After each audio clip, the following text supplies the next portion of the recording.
Become a sustaining member of the Commonwealth Club for just $10 a month. Join today.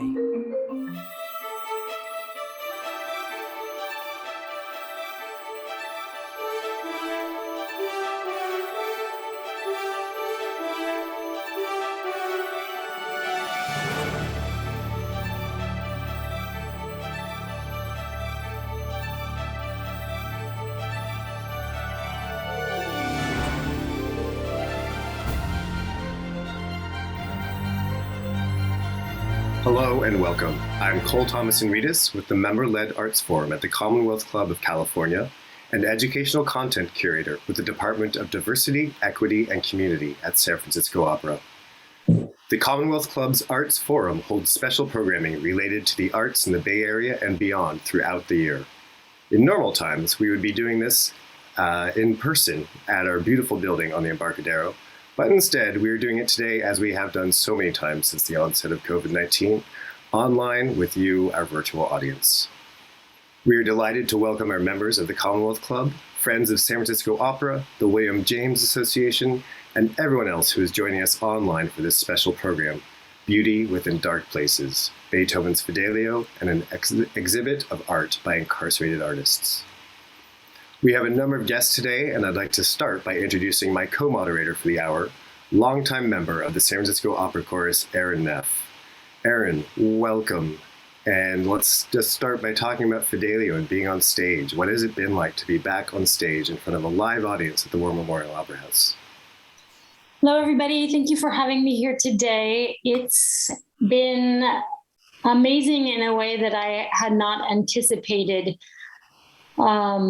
The energy coming from everyone, backstage crew, stage management, opera chorus, soloist has been so loaded. We've been waiting for this day. We weren't really sure it would come. Quite honestly, when we started rehearsing, all bets were off with the Delta variant. So it's amazing to be performing. And then the energy from the audience, I have to say, is something I've never quite felt. Even pre-applause, it's just the hunger for community and hearing, expression, and art. So an amazing gift. Absolutely. And I so agree with you. The energy from the audience has been so wonderful. And just as you and I are so glad to be back, they are so glad to be back as well. So it's really been wonderful. And let's talk about the production for a moment. Fidelio is, of course, set in a prison, and we have done a very updated version. We are setting it in a modern day detention center. And so our stage very much reflects that. So let's have a look at some photos here. Aaron, what are we seeing there?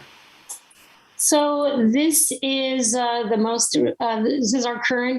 story of Fidelio, is the story of a man named Florestan who's been put in prison unjustly. He's a political prisoner, and they want to silence him. And his dutiful wife, Leonora, disguises herself as a prison guard and infiltrates the prison and eventually frees him. So that's the quick and dirty of Fidelio. It was written 150 years ago, 170. 1805 was the premiere, yeah. Yes. And I really want to take my hat off to the San Francisco Opera, to Matthew Shilvach, for having the courage to kind of put this in the setting where it belongs in contemporary times. I think it is no small thing that to really make this statement. And while this is set in a detention center, we know there's detention centers all over the world, and there has been traditionally Japanese internment camps, Nazi Germany. But in our country, we have ICE detention centers. So in the work I do, when we'll get to that with prisoners, this had a very, very, very personal meaning to me and my community who I work with.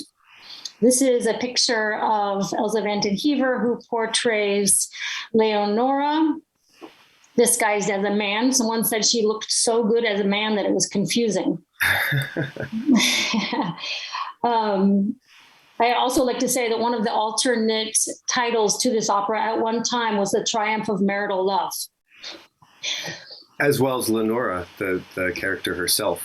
And that's I believe, the publishers that wouldn't let Beethoven publish it with the name of a woman. It was changed to Fidelio.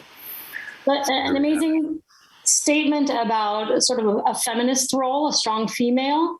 In my work in carceral justice, there are a lot of women. I recently read an article in the New York Times how abolitionism is the work of women. Debatable, of course, but this really resonated with me. Yeah. So, Erin, tell us more about that. As we've said, it's been a while since we've all been on stage. In fact, the last time before this fall that San Francisco Opera was performing live on the stage was in December of 2019. That's a long time to go without performing. So what has kept you busy during that long span of silence?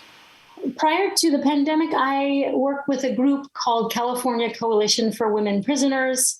We do advocacy for incarcerated women in California, namely at Chowchilla and in Southern California, CIW, and we're currently expanding to Dublin. We would do in-person visiting, and we do advocacy for people who've reached out to us or people who've been recommended from either our members inside or we have a letter writing program. But during the pandemic, we were no longer able to do any of the in-person visiting.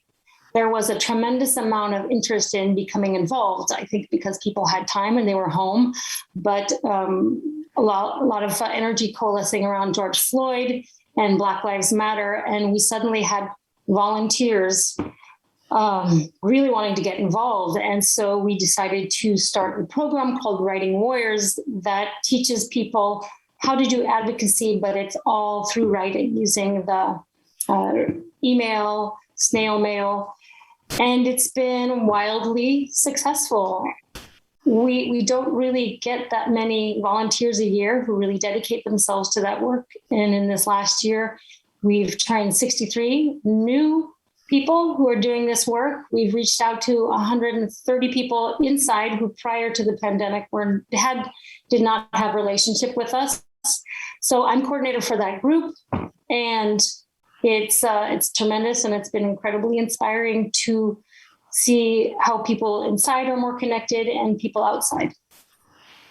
Absolutely. And that is such a great message, which we hope the production of Fidelio brings, and especially this exhibit that we have accompanying the production.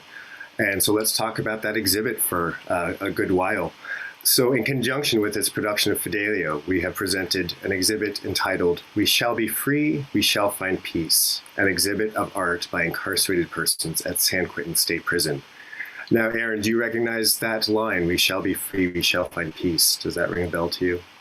Yes, that is the beautiful Prisoners Chorus in Act 1, where we are released from our cells for a few minutes, for a moment, and we're out in the fresh air. And we have this moment of freedom. And we have this moment of connecting with hope for freedom. Yeah, and the German of that text is Wir werden frei, wir finden Ruhe. Again, we shall be free, we shall find peace. And it's one of the most just gorgeous moments of the opera, perhaps of all operas. I think it's such a powerful moment. And so in order to put this exhibit together, we needed artists. And so luckily, I knew someone that was working with the William James Association, and specifically with their Prison Arts Project. And that is Carol Newborg, who is a program manager, an exhibit organizer, and contract teacher with the Prison Arts Project at the William James Association. Carol, hello, welcome. Hello, and thanks for inviting me here, but thanks for inviting our group to exhibit for the opera. This has just been stunning for us, and the visibility that so many invisible people have right now is just great. Thank you. Absolutely, and thank you. It's been so wonderful partnering with you on this project, and there have been so many people at San Francisco Opera who have put their time and effort into making this happen, and so we're just grateful to all of you. So, Carol, we contacted you and said, let's put on an exhibit. What did you think to that? My Okay, let's hope we actually get back inside next week when we're supposed to. Right, because when I first contacted you, you had actually not been able to be in the prison studio for a good while, correct?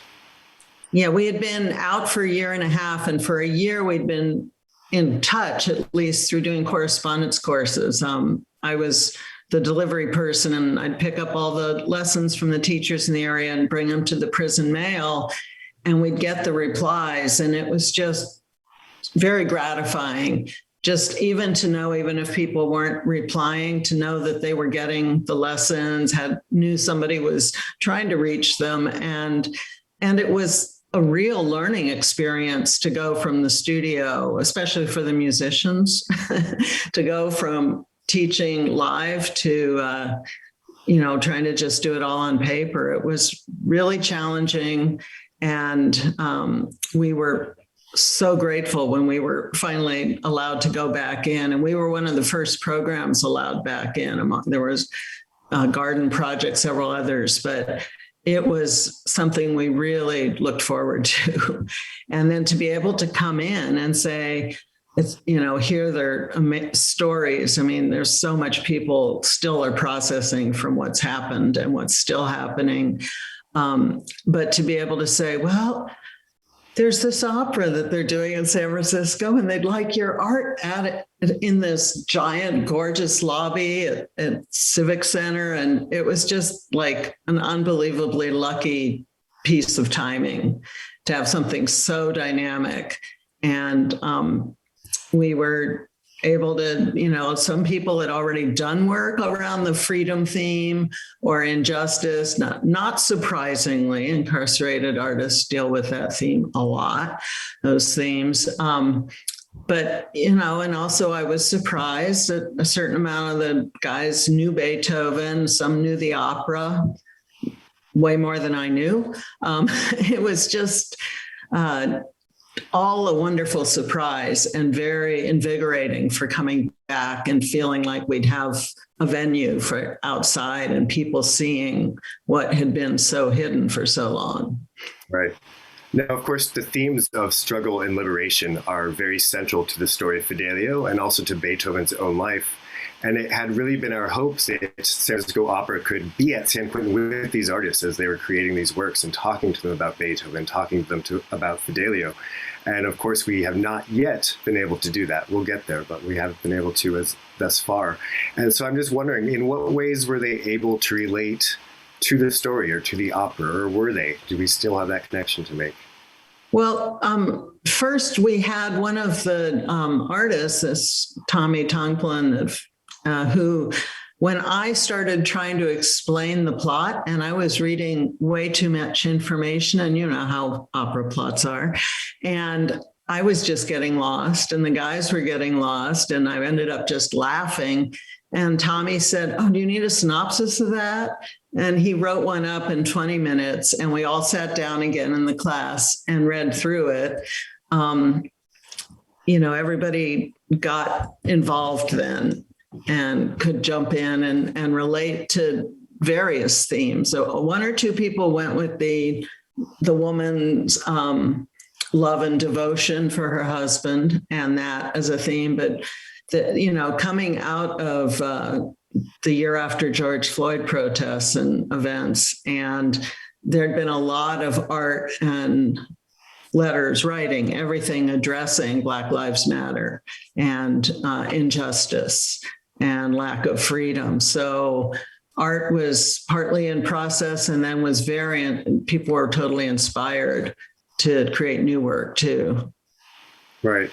And of course, you've seen the production of Fidelio. You were there on Wednesday night with so many other members of the communities that serve incarcerated persons and communities and families, as well as at-risk youth. How did you like the opera? I loved it. It was just, I was not literally jumping up and down, but I was really excited. And it was just the choruses and the messages. It was stunning opera. And I know you had asked about live streaming it into the prison, which is technically really challenging. But if there's a recording, then we eventually will be able to figure out how we could get that to play on the San Quentin TV that people can watch around the clock pretty much inside. I think it would be really popular. And as you said, the other thing that would be really great eventually, as soon as we can start having more visitors, is to have sessions with you guys coming in and talking about the opera and the meaning of it. And like the concerts you did, at least one in the past with the soloists, that would be so welcome now. It would really, really be great to do. Absolutely. And Carol, please know that San Francisco Opera's commitment to San Quentin and to all the prisons in California and all these important communities, this is ongoing. This does not stop with this at the end of this production or the end of this exhibit. And so we really do look forward to getting into that studio with you and sharing with them Beethoven and Fidelio in whatever way we can. Aaron, I'd like to ask you a question. Wednesday night's performance, like I said, we had a number of people from the community as our guests, and you were very helpful in getting some of those people there. Did you feel any difference in the energy of the audience that night? I may be projecting. I can't really know for sure. I felt a little nervous, and I actually want to have questions for Isaiah and Henry if either of you were at the show. I felt a little nervous because I think you have to treat this very carefully if you're bringing it to modern day. And these are real people. A lot of people are living this life of incarceration, unjust incarceration, and very, very high percentage of people of color, people who are poor are ending up in prison. And I was a little nervous because I'm not part of the artistic team. I just go on stage, I sing what they tell me to do, and stand where I was supposed to go. So with my colleagues who do this work, I was a little nervous how they would respond to it. So Isaiah and Henry, if either of you were there, I would love to hear, because you have lived experience of incarceration, how that was for you. Absolutely. Critique or commentary. Yeah, let's take this moment to introduce the artist that we are so blessed to have with us today.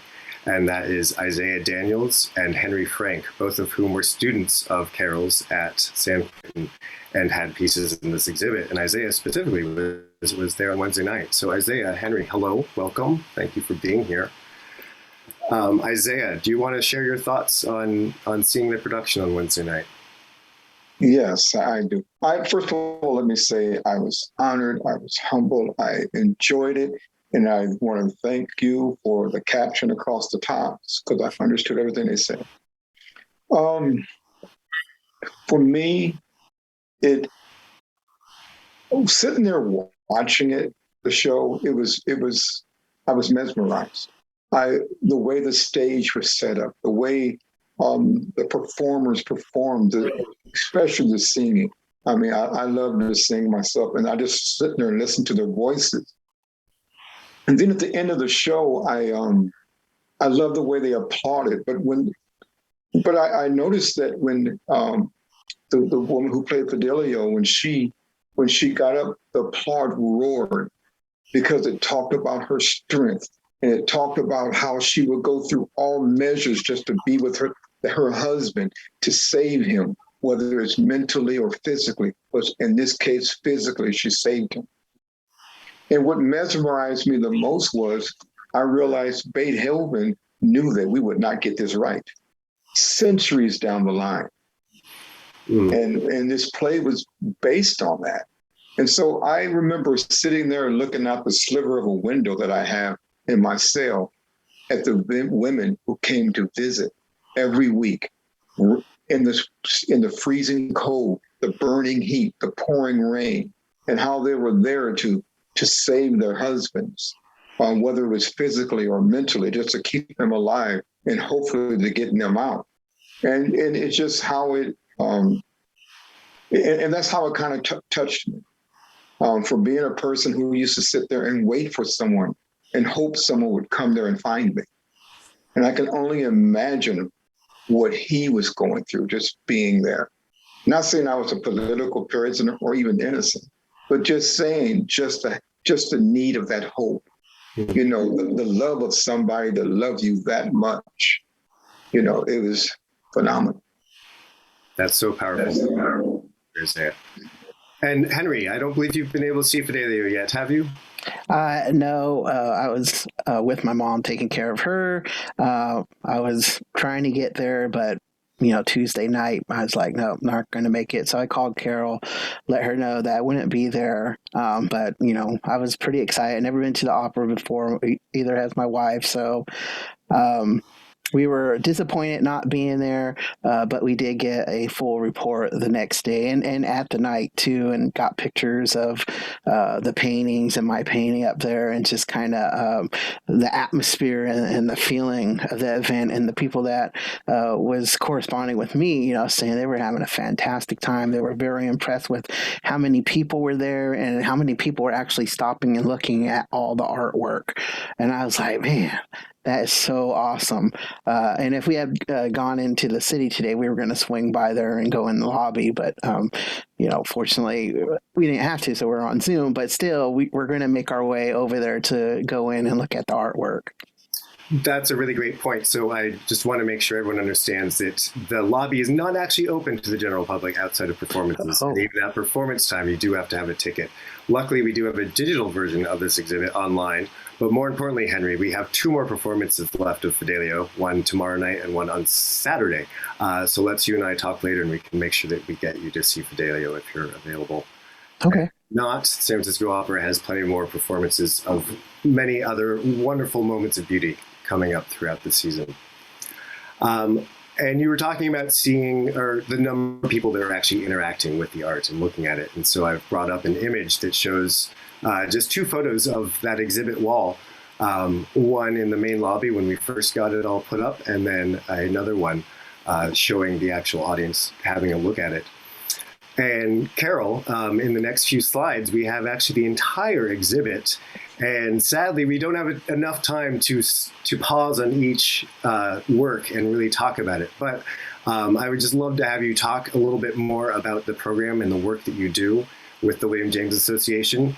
And as you're doing that, I will kind of scroll through the exhibit. And if you want to pause on certain works and talk about them, please go ahead. And Aaron or anyone else, if you have questions or comments to add, you're most welcome. Well, I never get tired of seeing this work, so this is great. Yeah. And I love that you have the online show, because then the families of the artists can look it up too. That's really important. That was a very important piece for us. Absolutely. Yeah, and I understand that will remain up after the opera ends, so that's really important for everybody, the access. And with most of the pieces, there's also a statement, which was great. I love that you asked for a statement from each artist who wanted to contribute one, because people have a lot of pent up things to say after this lockdown and with what's going on. This is Henry's painting, and it's 3 feet wide. And it's just stunning in person, the subtlety of the prison scene there, and then the luminescence, really, of this hummingbird and the razor wire. I mean, it's so sad and so beautiful at the same time, and captures a lot, as Henry's art always does. I'm a Henry collector, so I've got several pieces. I love his work. He's got a great website, redtailart.com, so that you can see more of his work. And conveniently, the next slide is Isaiah's work. And the way that this matched the set also was kind of stunning, just the feel. You referred to her, somebody did the light at the end of the tunnel, kind of. I didn't even... it all feels so sad to me when I see that. I didn't even realize that. But so many artists inside. One thing that, as you see all the work, people have so much to express and to be able to get in touch with that's inside themselves that they've never had the support for doing that, the idea that they've got skills and can develop them. It's amazing the transformation that you can see in people's self-expression, self-esteem, and what they share with others. This is done by an artist who's mostly Pomo, Jimmy Medell, but he was basing it on information, stories he was sharing with his cellmate who was from Hong Kong, and it's called The Dragon of Unity. And it's another piece of what happens, big piece of what happens through art is cultural awareness and discovering more about yourself in that sense and having that more grounded sense of roots and connection to others, your family history, your cultural history. But it's also what happens in the art room is people trade, share and respect each other's cultures, backgrounds, their skills, obviously, but the openness that people can share culture and identity through the art and through being in a studio space where community is built is one of the really powerful elements of arts, any art form in prison. We have music programs, theater, that we've had dance, everything, and writing, of course. And another fact, it's not just reaching your culture, but people reach out to their family through their art. This is a sad childhood memory. This incredibly gifted artist, actually, this is a small pencil piece, and he does huge murals also, very, very gifted artist. But he lost his whole family pretty early. And this is the sadness is there in the artwork of Dad and me. Yeah. But people connect to their families too. And this artist, speaking of working with incarcerated women, until 2013, women gave birth in prison in shackled to beds. So that's what this is about. But, and then the babies are taken away, and I'm not going to go there. But and another artist who's very active, he's one of our clerks also, who explores so much through his art. And I've seen him develop so much more, like coming to terms with what led him to prison as he's developed his painting. But this, of course, grew out of what was happening during COVID and the recent and endless protests from decades ago, too. And this one I just love so much. There's so much detail in it. And if you all look at the lower right-hand corner, this is clearly made for this production. Welcome to Fidelio 2021. That really is just so touching. And it's been great to see the audience be moved by that as well. He's done a big series of protest posters. And there's also more of Orlando Smith's work in the Afrofuturism show at the Oakland Museum right now. This is the Thomas Tunklin, who I mentioned, wrote up a perfect synopsis of the opera for our project. He's doing an incredible watercolor project documenting the prison from inside. And his skill is just amazing. And I also love his sardonic title here, American Pastime. Yeah. On the prison yard, yeah. But he's just, we're going to have to get his work out there somehow too, or he'll get it out soon, hopefully. Absolutely. I should also note that we plan to make this exhibit publicly available at another venue sometime soon. And so please, everyone, stay tuned for that. We don't want it just to be about the ticket holders that get to see this in person. The work is just so stunning. Online, it looks great, but there's so much more to experience in person. I had a question for Carol that you touched on just for a moment. I very much think opera, the art of opera, is for the people, and I know it is largely perceived as something for the wealthy. And I wonder if you could talk a little bit more about the initial conversation, how people were responding to an opera. It sounds like some people already had some familiarity with it. Was there any conversation around sort of that opera is not for me, or?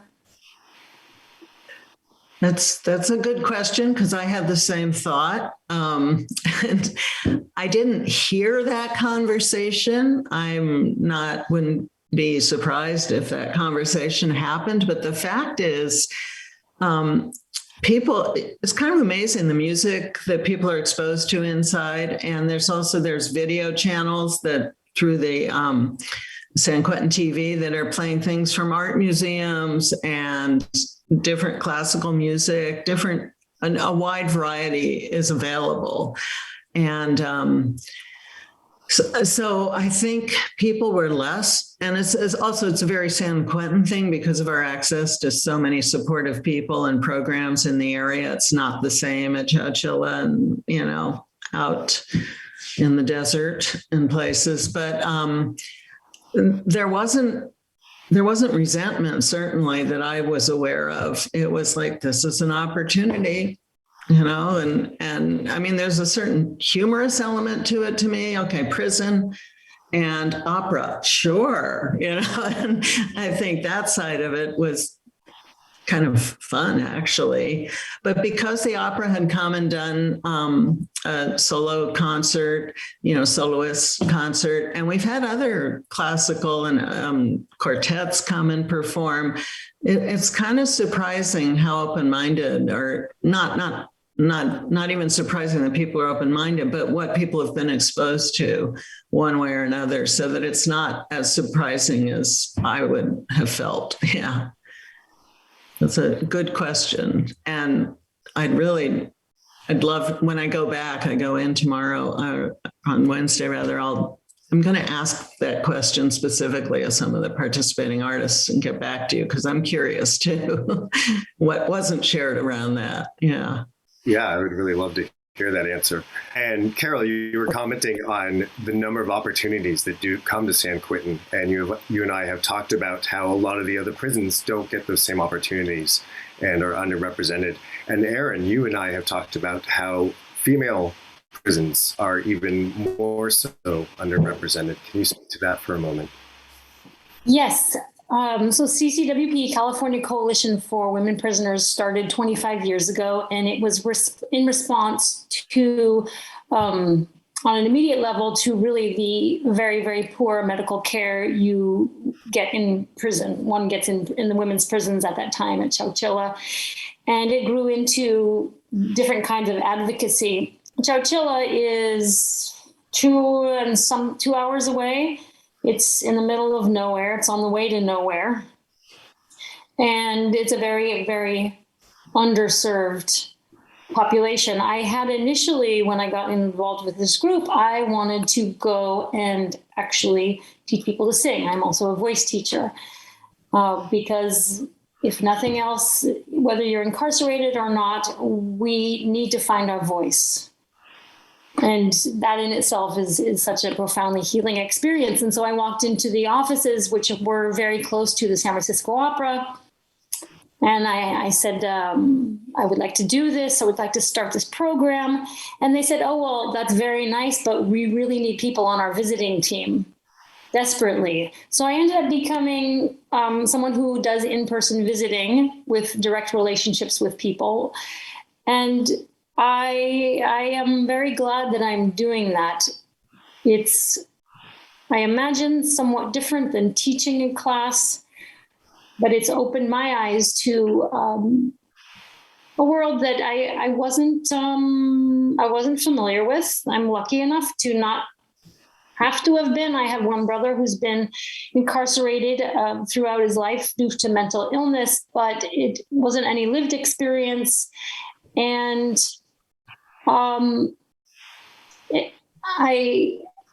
let's see. I think that as a community of brothers and sisters in the outside world, what we are lacking is understanding people's experiences and how close in some way all of us are to being incarcerated, either wrong place, wrong time, millions of factors. Anyway, so I began to be involved with the women, and the women, it's the largest, the population of women's prison is growing faster, much faster than men's. And so these are mothers and daughters and sisters and wives, et cetera. But there's a real lack of interest, probably because geographically, but there is a somewhat romanticized, I'm going to go out on a limb, relationship, I think, with incarcerated men that does not necessarily have the same appeal as serving incarcerated women. And it's been wonderful to see in many of these paintings how these artists are celebrating women. A few of those we've had a look at already, and Carol has had some lovely comments about that. Carol, I'd like to share this image of 1,000 cranes from the origami class at San Quentin. What can you tell us about the origami class, and specifically the tradition of 1,000 cranes? Well, I don't know the tradition of 1,000 cranes, but I do know about this origami class. So I bet you know about it, though. But Jun Hamamoto has been teaching origami there for 6 years or more. And it's a really wonderful, popular class. And she started working with the Pacific Islander Asian musical and performance groups, and she works with the Buddhists there. She's very involved. She also works a real job up at Lawrence Livermore, but she's just dynamic, and it's been great there are a lot more Asian American prisoners than you would realize because of our system, and California, and who's had the hardest time here financially, et cetera, and with access to things. But the origami class, and this is a shot of it from above, just builds real camaraderie, and not all the participants are Asian American either. There's a lot of people come in to learn it, and it's a very accessible, June works with simple things to start with. It's so wonderful and accessible, but so collaborative. And things like the 1,000 cranes. And this is one of many places that they've created cranes for memorials, for other, group efforts that their cranes are added in with others in a large storefront in the city. It's tremendous access for a lot of people in a lot of ways. And then some people, we've got one take it so far, and they're so skilled. Someone's building this giant white swan that's going to be about 3 feet high by about 2-3 feet around, out of our origami of probably thousands of pieces of paper too. It can be used so creatively. And people, as you see here, are working a bit using paintings as backgrounds and, doing mixed media with the origami. But the collaborative effort and the fact that this was shared online, and this group, and there's probably over 20 people participated in the cranes. And there were so many moving statements that you can find online about the meaning of this for people, right, and what the access to June's class, and it's just a beautiful thing, actually. I'm so moved by it. I love it. And we were so moved to receive 1,000 cranes from your studio class. That was so amazing. My understanding of that tradition is that if you make a wish as you fold each crane, and you make the same wish and you make 1,000 cranes, that wish will be granted. So you can only imagine what wishes they were making with these cranes. And we hope that many of you will be able to see those cranes in person at the War Memorial Opera House during our remaining performances of Fidelio. We also have photos of them online. And then, of course, as I said before, we hope to get this out to a more accessible venue to the general public later on. I just want to give a shout out to our live audience right now, our live online audience, that you are welcome to use the chat window on YouTube to ask questions, make comments, We'll be sure to leave some time at the end to answer any questions that you may have, but please feel free to make those questions and comments throughout the talk as well. Carol, I hate to speed through our exhibit. As I said before, we can't possibly get through everything, but we're so glad the digital exhibit is available to people. By the way, that can be accessed by going to sfopera.com/Fidelio. You can also buy tickets to Fidelio on there and find out more about the production. But so I'm just going to move ahead here. We have a few works to feature here of Isaiah Daniels. And I want to note that his website is mwasiarts.com. And there's lovely things to view there. So Isaiah, I would love to hear from you what your experience was in terms of creating art while being incarcerated. And then also tell us a bit about the images that you've shared with us today. Okay, so let me first say, thank you again for this whole presentation. But my experience in life has, I learned something that I think changed my life and was one of the main factors of me getting released from prison. And that was that the way I interpret and respond to the world around me makes up the quality of my life. And that's something I never knew. I was taught as a little boy that boys don't have emotions. We don't show emotions. Can't talk about love and can't cry. What was acceptable was anger. We were taught to fight, hit them back. Don't let that happen to you.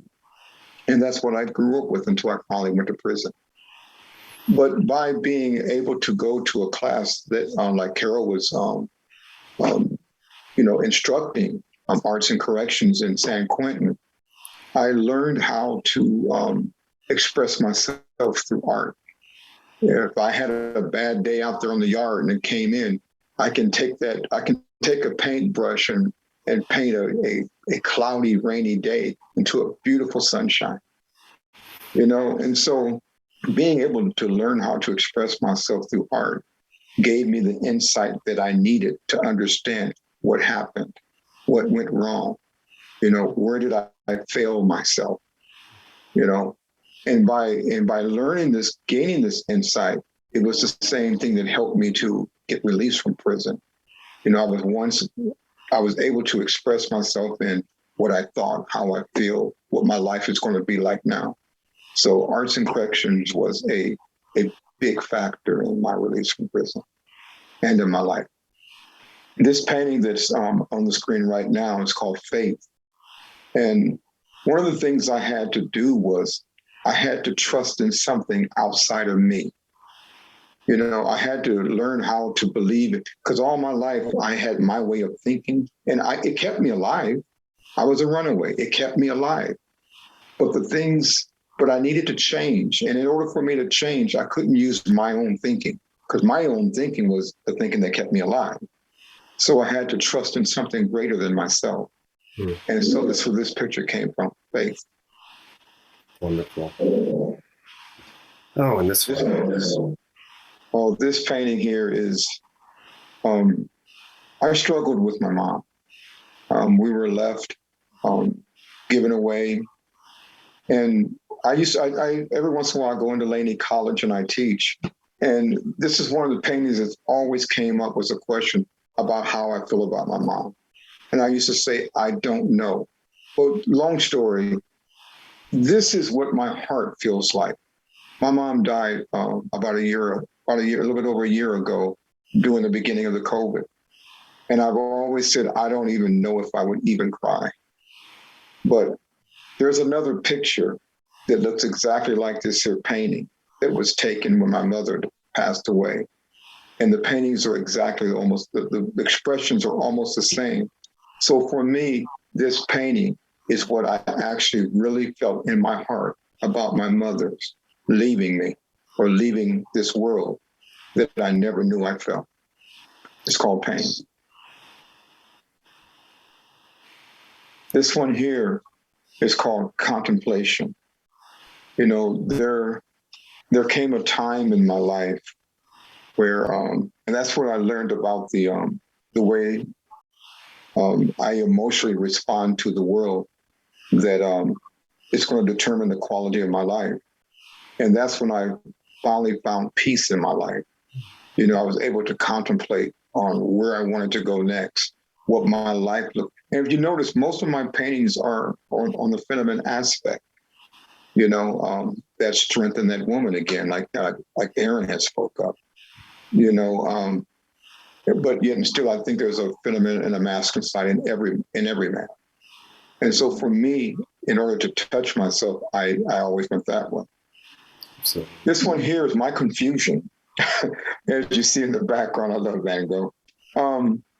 But I was trying to find a way out of prison, which displays that sewer in the background because of all the time that's going by. And as you can see, the distortion in time, the broken, the justice system on crutches, the broken system. And I learned that I was being held down by someone who looks like me. In actuality, the only person that was holding me down, those are my hands. I was holding myself down and just never knew it. your imagery and symmetry is so powerful. Thank you so much, Isaiah. Thank you. And next, I'd like to move on to Henry Frank, whose website is redtailart.com. And Henry, welcome. Thank you for being here. And same questions to you. Could you please tell us about your experience with art and also tell us about the works that we're seeing?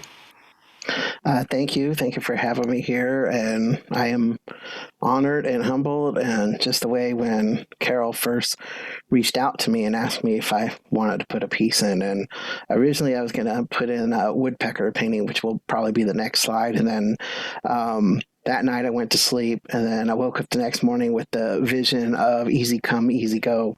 And so that piece just, came to the forefront for this opera. And it's the first time really that I've painted anything about prison. Normally, my paintings are about spirituality, about, having my voice, finding my voice and putting it out there in the world. And, and hopefully the people that need to hear it will hear it. And so art inside for me it created a safe haven in that little studio where it was okay to be vulnerable, where it was okay to not know everything, where it was okay to, be afraid of doing new things.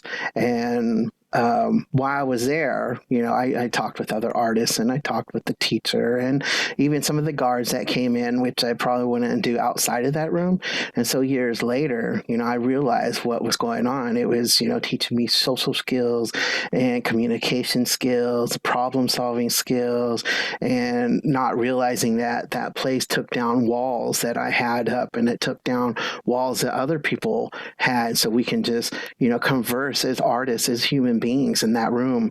And when I first went in there, it was, Black Gary, it was Mexican Felix, it was, all these labels for people. But by the end of it, it was, just Felix, or the block printer, or Gary, he was the collages, or the clown, and, stuff like that, where it just really let us become raw in there, and that's what we needed, because those skills came in handy when I got out, because even though there is some cultural and ethnic differences out here, but we got to work together because we're all here together. And so it helped, take that down and just kind of see people for who they are, where they're at right now.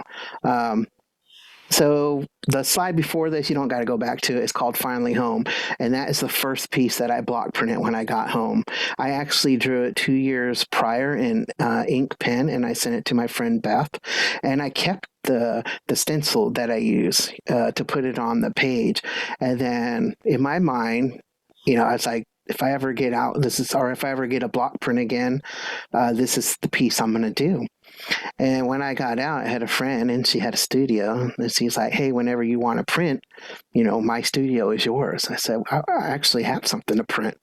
And about 2 weeks later, this is what I printed, and it became Finally Home.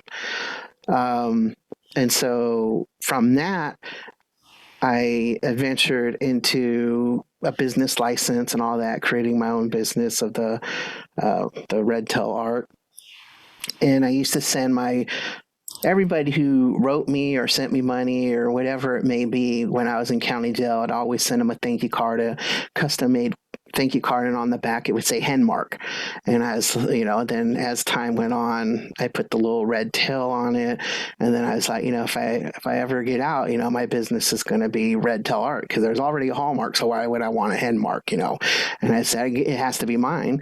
And then here we are, but 15 years later, once I first thought that, did it come into reality, and that's now been 8 years ago. So art has been profound in my life. The playground is I love nature. And inside, I live my life through photos and the TV and stuff like that. But there was always like, oh, I wish they took the photo this way, or they should have done this. And so I became a photographer when I came out. And this was actually at Cooley Loco, and I was in the middle of a grove. And there was about 45 woodpeckers in this grove, and they were just playing. I'd never seen anything like it before. It was loud. And I just kept slowly stepping forward and just telling them, hey, I'm just here to take photos. I'm not messing with you guys. And I was like in the middle. And these woodpeckers would be flying past me, and I never knew that they did like the eagle thing where they grab the talons and they kind of just drop together. And well, this one broke right in front of my face, went up, and then came back up there. And I mean, I get goosebumps just talking about it because I can still see it. But that is where this piece came from. Wow.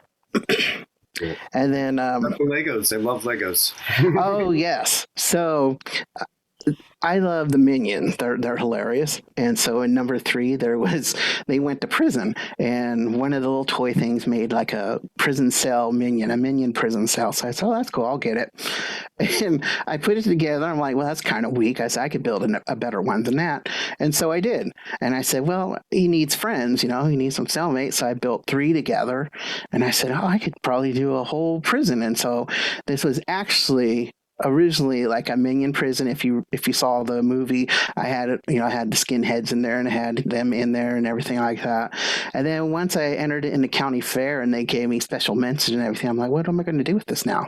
I didn't feel like I could just take it apart and just do something with it. So I was like, I think I can make this a real prison. And so I made custom made stickers, and I made tiers and gun towers. There's a transport bus. I made a visiting room, and I'm working on the chow hall now. But it was very therapeutic, the mine prison, because every piece in there has a story that was part of my life, and there or something I experienced or something that I heard. And then the visiting room, like Isaiah was saying, I had a lot of visiting, and with my father, but I'd say 90% of that visiting room was always females in there, visiting their loved ones. And so when I look at these pictures, even when I was putting it together, I can hear the sounds of the visiting room, and I can remember, the things that I enjoyed. There was the microwave with the hamburgers, and I used to love to get the breakfast sausage and put them all in there and eat all 10 of them. And then sitting down and just watching people, enjoy their families, and, enjoying my family. My father would come and visit, and some others, but mainly my father. And then down in this lower corner here, you see the photographer here taking the picture of the couple, and I was always in the photos, even in there, until they took them away. But and so this is just a little piece of my life in there, and like I said, it was very therapeutic. Since I've been out, I like to say I do work for the William James Association now, and I am the programs and communications assistant for them administratively. And I was very impressed with all of the teachers and site coordinators and my boss, Lori Brooks, on when the pandemic hit and they're like, oh, we can't go in anymore, how fast we changed gears to make sure that we're still bringing our teaching into them, to let the participants know, hey, you're not forgotten. We still want to provide this service to you, and, to give them something to do and take maybe their mind off of what's going on in there, because I've been in there, so I know how it just kind of gets in that loop. And so, I mean, I'm just very proud to be a part of this team. And now I've been hired as a artist instructor, so I'll start teaching in CMF and giving back to it was given to me. For the people, since I've been out, in the last 2 years, I have been honored and been asked to become a bear dancer for the people. And at first, I wasn't going to do it. I was just like, I'm not Indian enough. I'm not strong enough. I'm, too fat. I'm all these things. And I was scared. And so, but I went to Yosemite probably like 5 days before the dance was going to happen. And I happened to see 3 bears through that whole day, and I was like, it's a sign.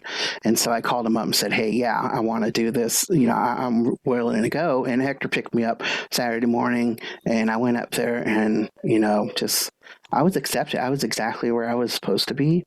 And so that opened up, more doors for more opportunities, for the art and people doing the work and that want to do the work to go inside and help the people that are experiencing incarceration right now. And I'm all about that. And I'm going to support them as much as I can. And they offer, the same. So those are my pieces here. So thank you so much, Henry. And that's so wonderful that you have found ways to give back and to be a leader in your own right. And Isaiah, I know that you have done the same. Can you tell us about that? What are you up to these days? Well, thank you again. So my way of giving back is I try when I'm out here. I teach at Laney College, art and how to express yourself through art, and sometimes at Berkeley Community College. I also work as a substance abuse counselor. So a lot of times when guys are getting out, my phone number is still within the prison as a hotline. I let guys call who need help, who need assistance with maybe understanding what's going on out here, how to relate to just trying to live out here, especially in California. It's not easy. Everybody doesn't have a clear avenue to once they're released. Mm-hmm. A lot of people are just going to these halfway houses, basically, and trying to make it from there. And that's predominantly what I had to do. But there's a lot of things that are helpful out here, a lot of things that hinder. And so I try to help with determining which ways to go. But I try to provide be open and available to a lot of guys getting out still. That's pretty much all you can really do is just try to give them what they need, That is so wonderful. I'd like to go back over to Aaron. Aaron, I would love to see if there are questions you feel that we've left out, any topics you want to discuss, but also I want to make sure that you are able to let our audience know about Riding Warriors and the Women Prisoners projects that you work with. Could you let us know where they can find out more information on that? Oh, you're muted there. Yes, you can go to womenprisoners.org and go to the programs tab. We have orientations for people who are interested in doing this advocacy work about every 2 to 3 months.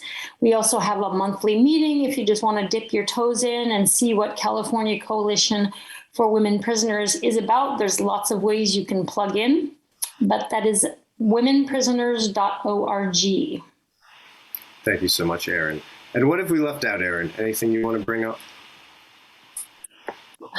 I am really grateful that this conversation is happening and that Isaiah and Henry are here and that Carol is doing this kind of work. I would encourage everyone who's listening to just maybe read a bit and think about how you can plug in and how you can connect to this cause and how that as a society, even on the outside, we are all being affected by incarceration, whether you know it or not. And it's a really profound experience to begin to just look. Absolutely. Thank you for that, Aaron. And Carol, thank you so much for your immense work with everything that you do. It is so important. And am I correct? You've been teaching art at San Quentin since 1983? I've been involved with the state arts and corrections program since 1983, but and I did work at a women's prison down south and set up the studio there originally, and we had ceramics and everything in the mid 80s, yes. And then I worked organizing exhibits statewide and worked in different facilities. But I went to San Quentin about 2012, a little earlier, I think, but I've been there for not quite 10 years. And the program it had shrunk and expanded. Now it's shrinking a bit again. So, if people want to learn more about this, they can also go to, it's very simple, prisonartsproject.org is for William James Association. And then all the funding for the state programs for the arts and corrections, you can go to the California Arts Council website and find out more about arts and corrections. And there are programs in all the prisons, but not as many as we would like. It's everything Erin said is so true. The families of people who are incarcerated, the communities of people who are incarcerated, it extends way beyond the people we're not seeing who are locked away right now. And it's affecting all of us. It's a really good point. Absolutely. Carol, I'm wondering, this has been your life's work almost. Can you sum up exactly what is the importance of arts education in the prison system? Well, it starts with the basic feeling and idea that art is a human right, that it's something, access to the arts is something for all of us. Art is for all of us. And many people in prison have not had opportunities for arts and other forms of education and have been, shunted aside from early on for many reasons with, poverty, learning differences, abuse, and, endless list. And art is one of the few things that a lot of people can access, find something in themselves that can start a process of opening up and self-examination and learning more and participating in the world in that way. And I think it's fundamental to all of us, and maybe even especially those who've not had access can be most benefited by it. Absolutely. Thank you so much, Carol. Isaiah, Henry, any final thoughts for us? And I don't know if I mentioned earlier, it was just that it gave me a different identity than just being inmate J80928. I was an artist, and then it let me see myself as an accomplished artist, so I can accomplish something at something that I didn't know I was, going to be good at. And so it helped me go into, education, helped me go into other self-help groups and try something new because it's been beneficial. And some of it, wasn't comfortable, but I need to get over that to get to where I am. And so it's just helped me to have self-worth and just self-identity and seeing myself more than what I believe I was. Oh, wonderful. Thank you so much, Henry. And Isaiah, I think Henry worded that. He took everything I could have said and would have said, because art has, I finally found out who I am. I never knew the person that I am today. And I think I like this guy. I think he's really kind of cool. Because prior to this year, it was nothing but self-hate. It was nothing but calling myself out of my name, calling myself names, failure after failure. But once I became able to express myself again, I have to stay with it. Once I became able to express my emotions and not bottle them up, my whole life changed. And like I said, I contribute to a lot of it, like people like Carol, even you now, Erin, you get on the wagon with us. That my life has changed for people like this, for what you do. Thank both of you. It's saving lives. Thank you, Isaiah. We're glad you found that love, and we think you're pretty cool too. Isaiah Daniels, Henry Frank, Carol Newborg, Erin, thank you so much for spending this time with us and for bringing across this important message. Ludwig van Beethoven's only opera, Fidelio, has 2 more performances at San Francisco Opera, during which this exhibit will be on display in the main lobby for viewing by all ticketed patrons. To purchase tickets, find out more about the production, and to view the digital version of our exhibit, please visit sfopera.com/Fidelio. This program, presented to you by the Commonwealth Club of California, has been in partnership with San Francisco Opera and the William James Association. I'd like to thank everyone involved in making today possible, those whose efforts contributed to Matthew Ozawa's powerful new production of Fidelio, and of course the exhibit itself, We Shall Be Free, We Shall Find Peace. I'm Cole Thomas Enriquez with the member-led Arts Forum of the Commonwealth Club of California in the Department of Diversity, Equity, and Community at San Francisco Opera. Thank you for joining us this afternoon for this important discussion.